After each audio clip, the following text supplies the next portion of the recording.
So friend, దీనికి సంబంధించిన link నేను కింద డిస్క్రిప్షన్లో ఇచ్చాను. అక్కడి నుంచి ఈ వీడియో అక్కడి నుంచి ఈ పేజ్కి వచ్చేసేయండి. ఓకే, ఇక్కడికి వచ్చేసినాక మీరు కొంచెం జూమ్ చేసుకుంటే నో యువర్ ఎల్టీ బిల్ అని కనబడుతుంది కదా, దాని మీద క్లిక్ చేయండి. సో మొబైల్లో చేసుకోవచ్చు, కంప్యూటర్లో చేసుకోవచ్చు. ఇక్కడ enter your unique service number అని కనబడుతుంది కదా. సో పాత మన బిల్లులో ఇక్కడ యూనిక్ సర్వీస్ నెంబర్ ఉంటుంది.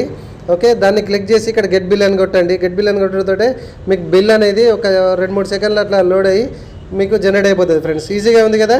సో వెంటనే వీడియో నచ్చితే అతను లైక్ చేయండి, ఫ్రెండ్స్ అందరు కూడా షేర్ చేయండి. ఇక్కడ మీకు డౌన్లోడ్ ఆప్షన్ కనబడుతుంది, ఈజీగా డౌన్లోడ్ చేసుకోండి. ఖతం అయిపోయింది. ఎవ్రీ మంత్ మీకు కరెంట్ బిల్ కొట్టే వాళ్ళు సిబ్బంది రాలేదని మనకు బాధపడాల్సిన అవసరం లేదు. ఈజీగా మళ్ళీ మనం ఎక్స్ట్రా పేమెంట్ కూడా చేయాల్సిన అవసరం లేకుండా ఈజీగా every month time to time మనం పే చేసుకోవచ్చు. ఇన్ఫర్మేషన్ ఉంది కదా ఫ్రెండ్స్, ఖచ్చితంగా లైక్ చేయండి, ఫ్రెండ్స్ అందరు కూడా షేర్ చేయండి. ఛానల్ సబ్స్క్రైబ్ చేసుకోకపోతే ఇప్పటివరకు సబ్స్క్రైబ్ చేసుకోండి, ఫాలో అవ్వండి. Thank you.